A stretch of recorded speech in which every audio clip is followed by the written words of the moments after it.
Bonjour.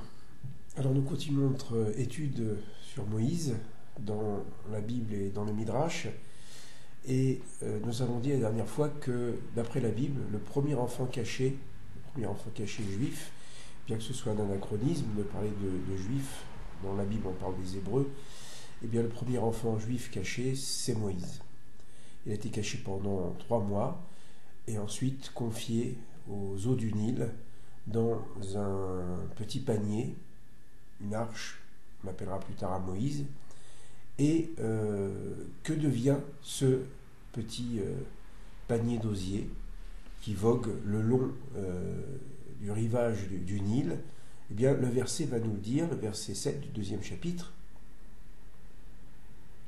pardon, le verset 4 du deuxième chapitre, où on nous dit que sa sœur se tenait à distance pour savoir ce qui lui arriverait.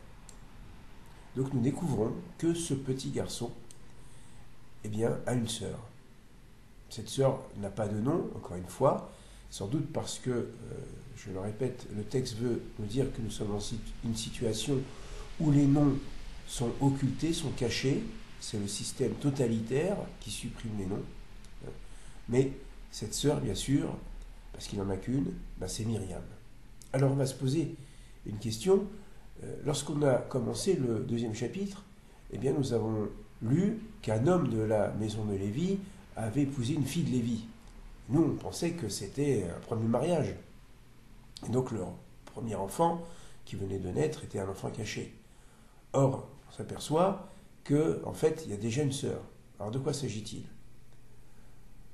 Alors, la réponse qui est donnée par Rashi, et là je fais référence au Midrash, est la suivante, c'est qu'en fait, ce couple, donc de Amram et de Yocheved, tous les deux membres de la tribu de Lévi, eh bien, avaient déjà eu des enfants. Une fille, Myriam, et plus tard on apprendra aussi qu'il y a un autre garçon, un autre frère, l'intermédiaire, c'est Aaron. Alors d'où vient le nom Aaron? D'après le Midrash, Aaron serait Aharon. Aharon, ça veut dire le dernier. Alors, c'est aller un petit peu plus loin. Rashi nous rapporte ce Midrash qui enseigne que lorsque Amram a appris le décret de Pharaon de tuer tous les enfants mâles, de les jeter dans le Nil, il s'est dit, ça ne sert à rien d'avoir des enfants, puisqu'ils vont mourir, et il se sépare de sa femme. Et Myriam, la jeune Myriam, va dire à son père, ton décret est plus sévère que celui de Pharaon, parce que tu t'en prends aux garçons et aux filles, alors que le Pharaon n'avait pris des mesures que contre les garçons. Et peut-être que le salut viendra des femmes. Eh bien, en entendant la parole de sa fille, dit le Midrash, eh bien, cet homme de Lévi a non pas épousé, mais a repris pour épouse sa femme, Yocheved. Il retourne vers celle qu'il a répudiée en quelque sorte, et c'est de cette nouvelle union que va naître Moïse. Voilà, c'est comme ça que le Midrash va expliquer cet étonnement de voir qu'on pense que c'est un premier mariage alors qu'en fait il y a déjà une sœur. En même temps, vous voyez, ce Midrash veut nous dire aussi quelque chose sans doute d'important, c'est des fois la désespérance du peuple juif, en disant mais mettre au monde des enfants pour qu'il y ait de l'antisémitisme, pour qu'il y ait de la violence à l'égard de nos enfants. Et c'est une question aussi qu'on peut poser vis-à-vis des personnes qui veulent se convertir au judaïsme. On dit mais voulez-vous convertir au judaïsme? Mais la situation juive n'est pas toujours très brillante. Il y a de l'antisémitisme, soit c'est en acte, soit c'est en parole, une atmosphère négative, voilà, l'État d'Israël. Et malgré cela, il faut garder l'espérance, parce que le salut viendra des femmes, c'est-à-dire que finalement des hommes et des femmes sont prêts à assumer cette identité, soit rentrer dans le judaïsme, soit continuer l'histoire d'Israël. Alors, ce petit panier donc va avancer, et il avance vers le palais de Pharaon. Sans doute le palais de Pharaon était au bord du Nil, parce que le Nil c'est la divinité, donc c'est plus facile pour le Pharaon et pour les prêtres d'aller faire les offrandes à la divinité Nilus. Et ce panier va arriver donc près du palais royal, et au verset suivant on nous dit que la fille de Pharaon est descendue dans le Nil pour se laver. Elle est entourée de ses suivantes, de ses jeunes filles. Une princesse n'est jamais toute seule, elle est toujours entourée de jeunes filles qui l'aident à se coiffer, à manger, etc. Et puis, elle va voir passer devant le palais ce petit panier, cette arche. Et que va-t-elle faire? Elle va demander à sa servante d'aller chercher cette embarcation.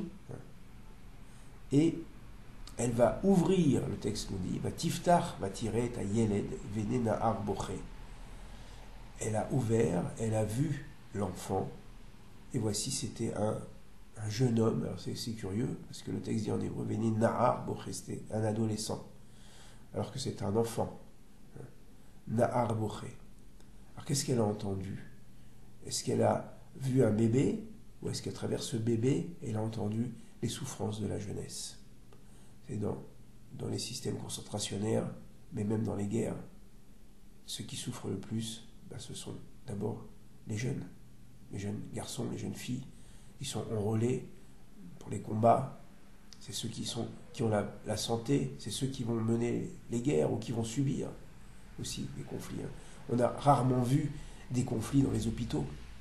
Mettez deux ennemis à l'hôpital avec 42 fièvres, ça ne va pas aller très loin. Mais la jeunesse sacrifiée de la guerre 14-18, la jeunesse sacrifiée de la Deuxième Guerre mondiale, les génocides, enfin, vous connaissez l'actualité, l'histoire aussi bien que moi. Donc le verset nous souligne quelque chose. Veine nahar boché. C'est pas un bébé seulement, c'est cette jeunesse sacrifiée qui est en train de pleurer. Et là, il y a un verbe extrêmement fort. Va tahmol alav. Elle a eu pitié de lui. La chemla, la pitié, la générosité. Ça commence par les deux lettres chet mem, qui est toujours l'idée de chaleur. C'est en hébreu, il y a toujours une racine trilitère, et les deux premières lettres, les deux premières consonnes, donnent le sens, et la troisième lettre donne la nuance. Cham, c'est la chaleur, Chama, le soleil, mais ici c'est Chamal, c'est-à-dire c'est une chaleur du cœur, ça veut dire elle ne supporte pas cette douleur de cet enfant qui pleure, et qu'est-ce que ça représente, toutes ces souffrances.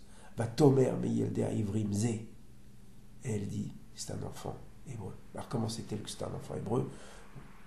Soit cet enfant est circoncis, mais c'est pas une imbécile. Elle comprend tout à fait que si ce panier cache un enfant, ça ne peut être qu'un enfant hébreu. C'est pas une mère égyptienne qui va mettre son enfant. C'est-à-dire, c'est un enfant qui a été caché. Vous savez, comme pendant la Seconde Guerre mondiale, où des mamans abandonnaient leurs enfants dans un coin de rue, à la grâce de Dieu. Voilà. Et donc elle a compris. Et vous voyez, là, il y a un retournement radical. Alors que le Pharaon, le père de cette jeune fille, a décrété la mort de tous les enfants mâles, eh bien, cette jeune fille, cette jeune princesse a pitié de lui. Et nous avons ici le retournement. Le Sauveur est né. Moïse va pouvoir grandir dans un cocon familial. Et nous verrons la suite la prochaine fois. À très bientôt.